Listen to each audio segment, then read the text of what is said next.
Bismillahirrahmanirrahim. Assalamu alaikum wa rahmatullahi wa barakatuh, mes frères et sœurs dans l'islam, et bienvenue à tous ceux qui nous rejoignent ce soir sur cette chaîne bénie, qu'ils soient musulmans ou non musulmans, car la connaissance est une lumière que l'on partage sans frontières. Je vous invite dès maintenant, avant que nous commencions, à vous abonner à la chaîne Imagination Polie, à liker cette vidéo, à la partager avec vos proches et à commenter Allah Akbar, pour que cette lumière atteigne le plus grand nombre de cœurs possible. Que Allah vous bénisse pour chaque partage, car chaque âme que vous guidez vers la connaissance est une sadaqa jariya pour vous, Inch'Allah. Ce soir, une question profonde, sincère et touchante m'a été posée, et je dois vous dire, mes frères et sœurs, que cette question, je l'ai entendue non pas une fois, non pas 10 fois, mais des centaines de fois dans ma vie. C'est une question qui vient du cœur d'un croyant honnête, d'un croyant qui cherche Allah avec toute son âme, et c'est précisément pour cela qu'elle mérite une réponse complète, profonde, enracinée dans le Coran et dans la Sunna du prophète Muhammad, sallallahu alayhi wa sallam. La question est celle-ci: pourquoi les doutes augmentent-ils lorsqu'on prie davantage? Pourquoi est-ce que, au moment même où je me rapproche d'Allah, au moment où je fais plus de dhikr, plus de salat, plus de lecture du Coran, des pensées troublantes commencent à envahir mon esprit, des doutes sur ma foi, sur l'existence d'Allah, sur la vérité de l'islam? Est-ce que cela signifie que je suis en train de perdre ma foi? Est-ce que je suis devenu hypocrite? Est-ce qu'il y a quelque chose qui ne va pas avec moi? Mes frères et sœurs, permettez-moi d'abord de vous rassurer avec la plus grande clarté possible. Non, vous n'êtes pas en train de perdre votre foi. Non, vous n'êtes pas hypocrite. Non, il n'y a rien qui cloche en vous. Ce que vous vivez est exactement ce qu'Allah et son prophète, sallallahu alayhi wa sallam, nous ont décrit. Et je vais vous expliquer cela en profondeur ce soir, avec les preuves tirées du Coran et de la Sunna, pour que vos cœurs soient apaisés et que votre foi soit renforcée, bi-idnillah. Commençons par poser le cadre théologique de cette question. Quand un homme ou une femme décide de se rapprocher d'Allah, quand il ou elle augmente ses prières, ses invocations, sa récitation du Coran, que se passe-t-il dans le monde invisible? Mes frères et sœurs, Iblis, que la malédiction d'Allah soit sur lui, n'est pas inactif. Il ne dort pas. Il ne prend pas de repos. Le Coran nous rappelle ses propres paroles lorsqu'il dit, après avoir été chassé du paradis, « Par ta puissance, je les séduirai tous, sauf tes serviteurs parmi eux qui sont sincères. » Sourate Sad, versets 82-83. Iblis a fait un serment devant Allah lui-même. Il consacrera toute son existence à détourner les enfants d'Adam du chemin droit. Et ses armées, ses soldats que l'on appelle les shayatines, ont des cibles prioritaires. Qui sont ces cibles? Ce sont les croyants qui se rapprochent d'Allah. Ce sont vous, mes frères et sœurs. Car un croyant qui prie 5 fois par jour sans plus ni moins, qui ne cherche pas à progresser, représente pour Iblis un ennemi déjà partiellement neutralisé. Mais un croyant qui décide d'ajouter des prières surérogatoires, de lire le Coran chaque jour, de faire du dhikr matin et soir, ce croyant-là devient une menace pour le royaume d'Iblis, et Iblis va donc envoyer ses soldats les plus puissants pour le faire trébucher. Le prophète Muhammad, sallallahu alayhi wa sallam, a dit dans un hadith authentique rapporté par Muslim: « Le shaitan circule dans le corps de l'être humain, comme le sang circule dans ses veines. » Sous-entendez, il a accès à vos pensées, à vos émotions, à vos imaginations. Et lorsqu'il voit que vous êtes en train de vous lever pour la prière du Fajr, alors que tout le monde dort, lorsqu'il voit que vous ouvrez le Coran avec un cœur sincère, il panique. Il redouble d'efforts. Et l'une de ses armes les plus redoutables, mes frères et sœurs, c'est précisément ce que l'on appelle al-waswas, les chuchotements, les doutes, les pensées intrusives. Allah, lui-même, dans son infinie sagesse, a révélé la dernière sourate du Coran entier, la sourate An-Nas, pour nous parler de ce phénomène précisément. Écoutez attentivement. Dis, je cherche refuge auprès du Seigneur des hommes, du Roi des hommes, du Dieu des hommes, contre le mal du chuchoteur furtif qui chuchote dans les poitrines des hommes, qu'ils soient djinns ou hommes. Sourate An-Nas, verset 1-6. Allah, le créateur de l'univers entier, a jugé ce phénomène assez important pour lui dédier une sourate entière. Cela vous dit quelque chose, mes frères et sœurs. Cela vous dit que ce que vous vivez est réel, qu'il a une cause identifiée, et qu'Allah vous a déjà donné l'arme pour le combattre. Maintenant, permettez-moi d'aller encore plus loin dans l'explication. Les compagnons du prophète, sallallahu alayhi wa sallam, les meilleurs êtres humains qui aient jamais foulé cette terre après les prophètes, ont eux aussi vécu cette expérience. Et ils sont allés trouver le prophète pour lui en parler. Voici ce qui est rapporté dans Sahih Muslim et Sahih al-Bukhari. Des compagnons vinrent revoir le prophète, sallallahu alayhi wa sallam, et lui dirent « Ô messager d'Allah, certains d'entre nous ont des pensées que l'un d'entre eux considérerait comme trop graves pour en parler. » Et le prophète leur répondit « Est-ce que vous ressentez vraiment cela ?» Ils dirent « Oui. » Il dit alors « C'est la foi pure et claire. » Sous-entendez, le fait même que vous trouviez ces pensées intolérables, le fait même que vous soyez horrifiés par ces doutes, le fait même que vous ne vouliez pas avoir ces pensées, c'est la preuve que votre foi est vivante, solide et pure. Car celui qui n'a pas de foi ne serait pas troublé par ces pensées. C'est l'arbre dont les racines sont profondes que le vent essaie de déraciner. L'arbre sans racines, lui, ne résiste même pas au vent. Il tombe silencieusement, sans combat. Abonnez-vous à la chaîne Imagination Polie, mes frères et sœurs. Partagez ce message avec tous ceux que vous aimez, car peut-être y a-t-il quelqu'un dans votre entourage qui souffre en silence de cette même question et qui a besoin d'entendre cette réponse ce soir. Likez et commentez Allah Akbar pour que l'algorithme pousse cette lumière vers d'autres cœurs assoiffés de la vérité. Chaque partage est une sadaqa pour vous, Inch'Allah. Revenons maintenant à notre sujet. Je veux vous expliquer un deuxième élément fondamental, et celui-ci est d'une importance capitale pour comprendre la spiritualité islamique. Dans l'islam, le cœur humain, ce que nous appelons Al-Qalb, est le centre de la vie spirituelle. Allah dit dans le Coran, « N'ont-ils donc pas médité sur le Coran? Ou y a-t-il des cadenas sur leur cœur ?» Sourate Muhammad, verset 24. Le cœur est un champ de bataille, et dans ce champ de bataille, deux forces s'affrontent en permanence, la lumière de la foi et les ténèbres du shaitan. Le prophète, sallallahu alayhi wa sallam, a décrit cette réalité de manière magnifique en disant « Dans le cœur se trouve une pièce de chair. Si elle est saine, tout le corps est sain. Si elle est corrompue, tout le corps est corrompu. C'est le cœur. » Bukhari et Muslim.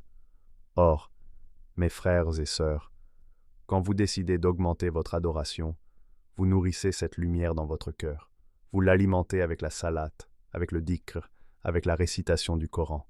Et cette lumière qui grandit commence à révéler les zones d'ombre dans votre cœur.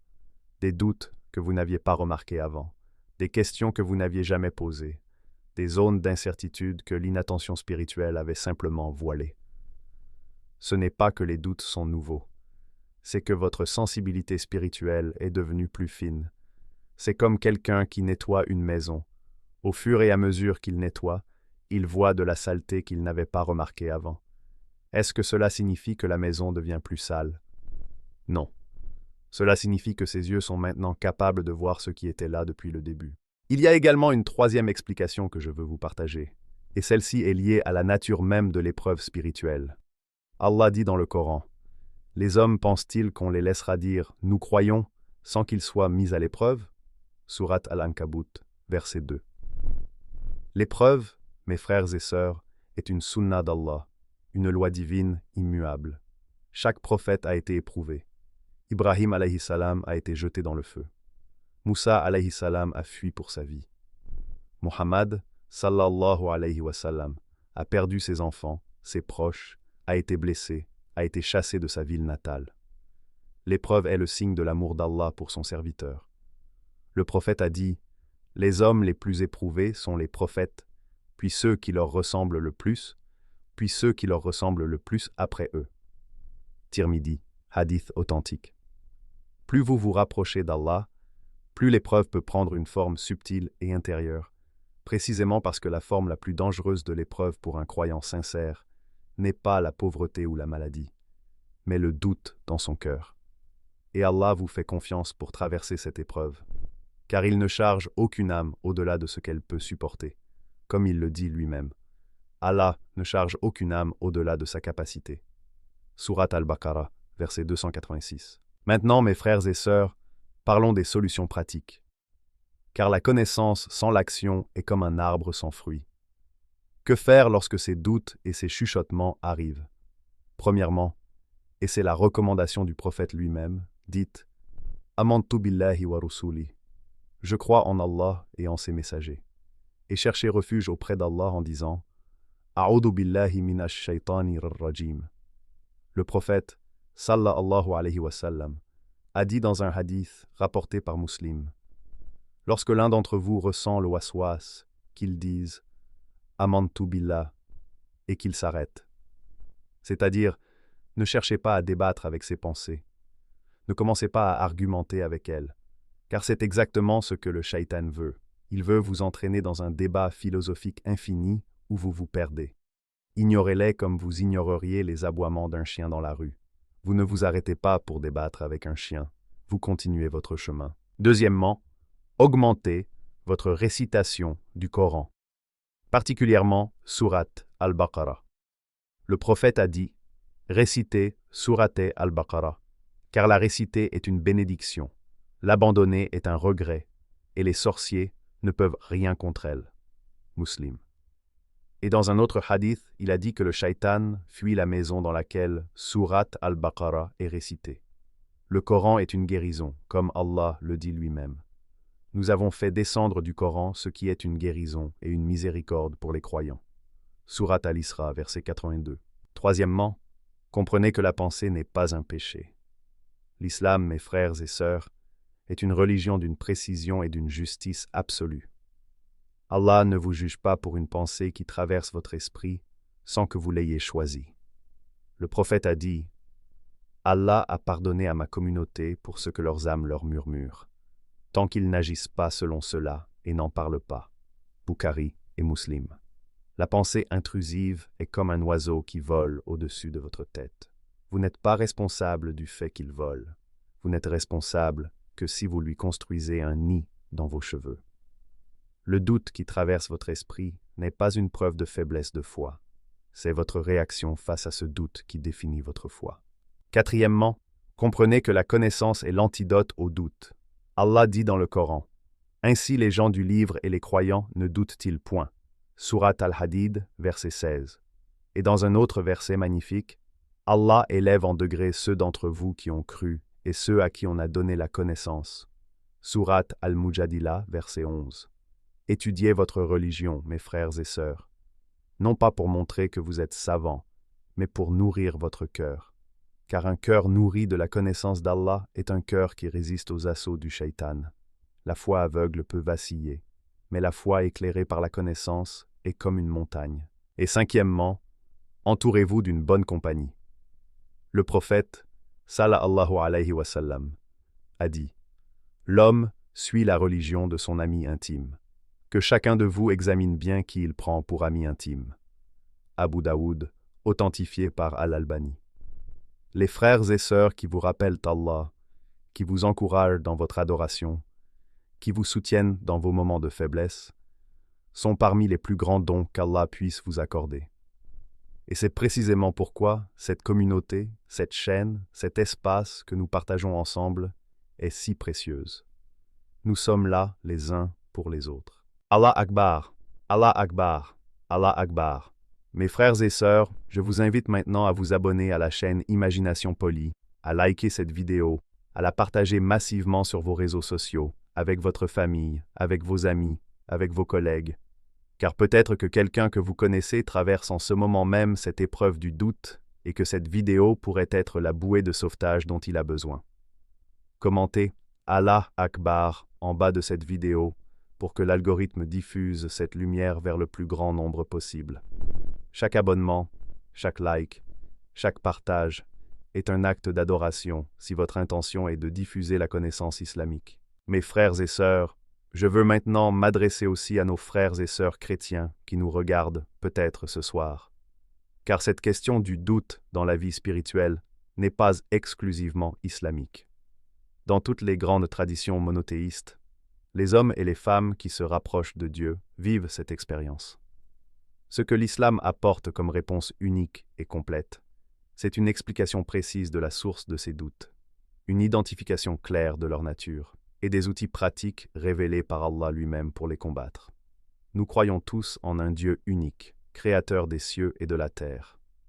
Et ce Dieu unique a envoyé des messagers pour guider l'humanité, depuis Adam jusqu'à Muhammad, sallallahu alayhi wa sallam, en passant par Ibrahim, Moussa et Issa. La paix soit sur eux tous. Les épreuves de la foi sont universelles. Mais Allah nous a donné, dans le Coran et dans la Sunna, une boussole parfaite pour les traverser. Je veux conclure avec un message d'espoir, car l'islam est avant tout un message d'espoir. Allah dit dans le Coran, « Ne désespérez pas de la miséricorde d'Allah. Certes, Allah pardonne tous les péchés. » Sourate Az-Zumar, verset 53. Et dans un hadith qudsi d'une beauté bouleversante, Allah dit, « Ô fils d'Adam, tant que tu m'invoqueras et que tu mettras ton espoir en moi, je te pardonnerai ce que tu as fait, et cela ne me coûtera rien. Ô fils d'Adam, si tes péchés atteignaient les nuages du ciel, et que tu me demandais pardon, je te pardonnerai. Ô fils d'Adam, si tu venais à moi avec des péchés aussi grands que la terre, et que tu me rencontrais sans m'avoir associé quoi que ce soit, je viendrais à toi avec une miséricorde aussi grande que la terre. Tirmidhi, Hadith Hassan. Mes frères et sœurs, ces doutes que vous ressentez quand vous priez davantage ne sont pas le signe que vous vous éloignez d'Allah. Ils sont le signe que vous vous rapprochez de lui. Ils sont le signe qu'Iblis vous prend au sérieux. Ils sont le signe que vous êtes sur le bon chemin. Et Allah, dans sa sagesse infinie, vous éprouve précisément parce qu'il vous aime et qu'il veut vous élever. Continuez à prier. Continuez à faire du dhikr. Continuez à lire le Coran. Ne laissez pas le shaitan remporter sa bataille contre vous, car Allah est avec vous, et Allah est plus grand que tout. Allah Akbar. Abonnez-vous à la chaîne Imagination Polie, likez, partagez et commentez. Allah Akbar. Que Allah vous bénisse tous, qu'il protège vos cœurs, qu'il affermisse votre foi, qu'il vous accorde la paix dans cette vie et dans l'au-delà. Assalamu alaikum wa rahmatullahi wa barakatuh.